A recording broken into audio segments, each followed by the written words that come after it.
King Charles surprised the world when the palace announced the monarch was diagnosed with cancer. As Charles begins his treatment process, Prince William will take on more responsibilities, and many Brits wonder what the future of His Majesty's royal career will look like. I fear that Charles, when he came to the throne, was already dubbed the caretaker king because he's 75 now and there's a limit on how long he could reign, and I fear that he is now somewhat wounded, royal commentator Tom Bauer said on GB News. I think the public wish him well. Charles spent decades of his life waiting to become the King of England, but in the early stages of his reign, he will take a step away from public engagements to focus on healing.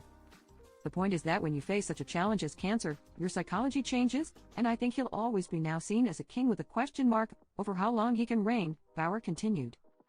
However, I think he's got a very loyal son in William who will not be pushing his father to step aside. I think he would like to be the father of 3 children for a lot longer. Not only will Charles depend on William during this period, but Queen Camilla continues to be a supportive partner to His Majesty.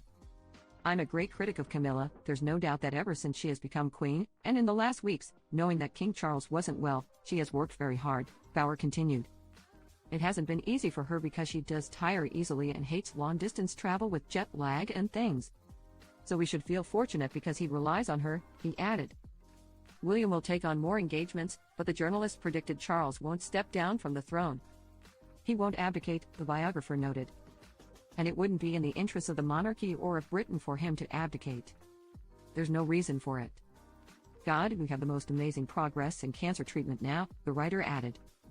OK, previously reported royal expert Robert Hardman thinks there is an enormous demand placed on William due to Charles' disease.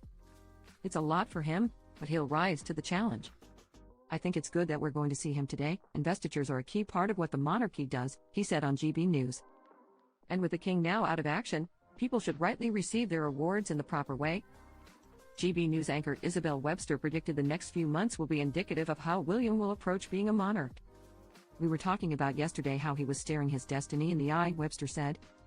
And you ask anybody who has lost a parent in traumatic circumstances to then have your remaining parents suddenly infirm, whether you're William or Harry, that's got to be triggering in some way, Webster stated.